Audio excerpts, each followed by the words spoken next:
वो फैसले उन पे थोपे जाए। हमसे हमारा हक छीना गया, पूछे बगैर 370 यहाँ पे छीना गया।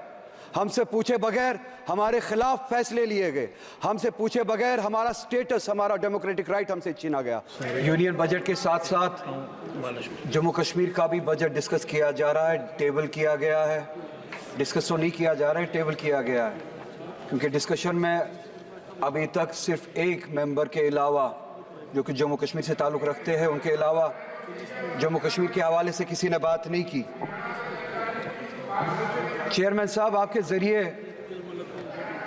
मैं ये बात बताना चाहता हूँ यहाँ पे इस ऐवान को कि ये बजट का यहाँ पे होना, जम्मू कश्मीर का बजट पार्लियामेंट में प्रेजेंट करना, पार्लियामेंट के ज़रिए बनाया जाना, यूनियन गवर्नमेंट के ज़रिए बनाया जाना, ये एक सोवरेन बिट्रेयल है, धोखा है जम्मू कश्मीर के लोगों के साथ। ये डेमोक्रेसी के साथ एक बहुत बड़ा मजाक है जो जम्मू कश्मीर के लोगों के साथ किया जा रहा है।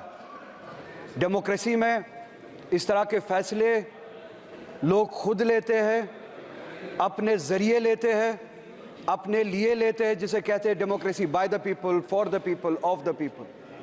मगर आप देखें, जम्मू कश्मीर का बजट जम्मू कश्मीर के लोग नहीं बनाते, जम्मू कश्मीर की स्टेट नहीं बनाती है।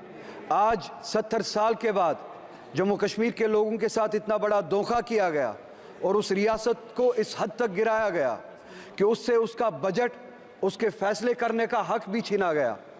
उन वादों के प्रिंसिपल्स के बरक्स, जिन प्रिंसिपल्स के बुनियाद पे हमने इस यूनियन के साथ एक्सेशन किया था कि हम अपने फैसले खुद लेंगे, ये स्टेट, जम्मू कश्मीर की स्टेट अपने फैसले खुद लेंगे, अपना रास्ता खुद बनाएगी, और वो इख्तियार और वो पावर इस यूनियन के कॉन्स्टिट्यूशन ने हमें दिया था।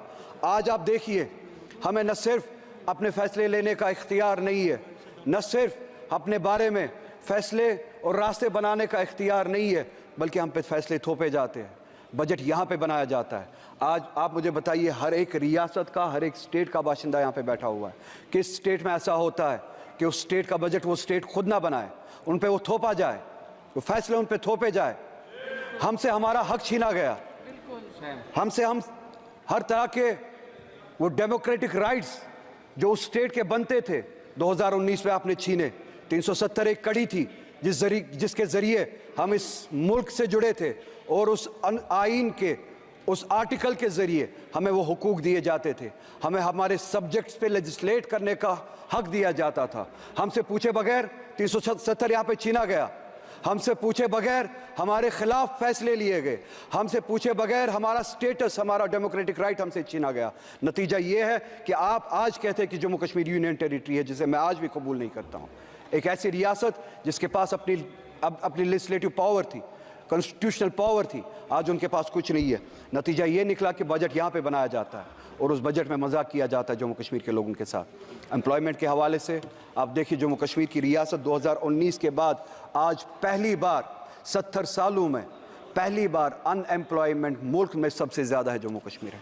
इनके अपने आदाद शुमार पहले नंबर पे या दूसरे नंबर पे आज पहली बार, क्योंकि हमसे हमारे इख्तियारात छीने गए, डिसीजंस हम नहीं लेते, आपका वाइस रॉय वहाँ पे डिसीजन लेता है, जिसे आप LG कहते हैं। नतीजा ये निकला, अनएम्प्लॉयमेंट सबसे ज़्यादा है। अनएम्प्लॉयमेंट इतनी ज़्यादा है कि अब अगर लोग वहाँ पे अप्लाई करना भी चाहते हैं, आपके पास उतने रिसोर्सेज नहीं है, जगह नहीं है जिनके ज़रिए आप वो जो ज़रूरत है वो पूरा कर सके, वो एम्प्लॉयमेंट दे सके। एम्प्लॉयमेंट के हवाले से आप बहुत सारी लेवल्स पे जम्मू कश्मीर के लोगों के साथ जंगें लड़ रहे हैं। नई रिजर्वेशन पॉलिसी यहाँ पे लागू की गई, हमने नहीं बनाई, जम्मू कश्मीर के लोगों ने नहीं बनाई, यहाँ पे बनाई गई और वहाँ पे थोपी गई। 70% रिजर्वेशन बढ़ाई गई, ओपन मेरिट को 30% तक कम किया गया। ओपन मेरिट के लिए अब जगह सिर्फ 30% बनती है।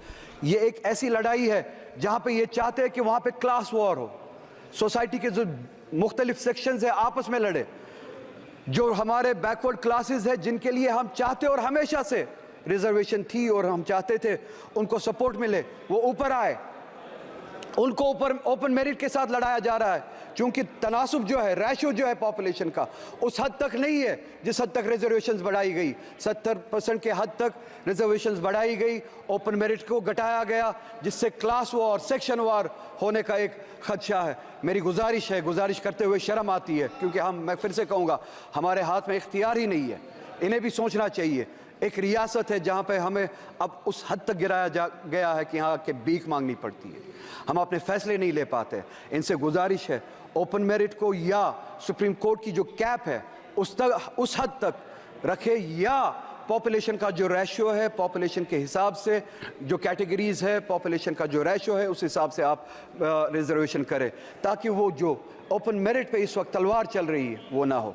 हमारे लोग वहाँ पे इसका खामियाजा उठा रहे हैं। इसी के साथ साथ हमारे जो वैकेंसीज फिल करने के लिए जो डिले हुआ था कोविड की वजह से, कोविड से पहले हम स्टेट पे ताला लगाया गया था 2019 में, अगर यहाँ पे सबको याद हो। उस दौरान स्टेट ने काम नहीं किया, उसके बाद कोविड आया, उसके बाद ये जो वैकेंसीज फिल होनी थी उसके लिए वक्त नहीं दिया गया, वैकेंसीज फिल नहीं की गई। नतीजा ये हुआ, हमारे जो बच्चे हैं, लड़के लड़कियां जो है वो अब ओवर एज होना शुरू हो गए हैं। हमारी गुजारिश है कि अब ये जो कैप जो है वो जो 28 साल तक थी उसको बढ़ाया जाए, एज रिलैक्सेशन दिया जाए, एग्जेप्शन दिया जाए, ताकि जो कोविड के दौरान 2019 के दौरान जो आपने लॉकडाउन किया था, जिस दौरान स्टेट ने काम नहीं किया, वैकेंसीज फिल नहीं हुए, उनको वो एज रिलैक्सेशन दी जाए। अगर आज वो 33 साल के 32 साल के हुए हैं, उनको वन टाइम एग्जेप्शन दिया जाए, वो रिलैक्सेशन दी जाए कि वो अप्लाई कर सके। हॉर्टिकल्चर हमारा बहुत बड़ा सेक्टर है, बैकबोन है। आप उस हॉर्टिकल्चर के साथ भी लड़ाई लड़ रहे हैं 2 लेवल्स पे।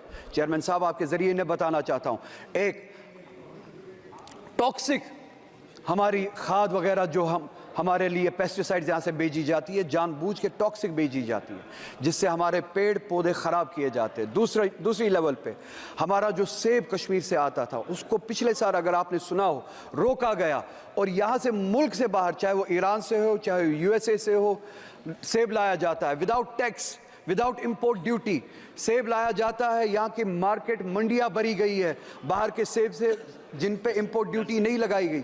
कश्मीर से आने वाला सेब उसको रोका जाता है, कश्मीर की हॉर्टिकल्चर को टॉक्सिक पेस्टिसाइड से ख़राब किया जाता है।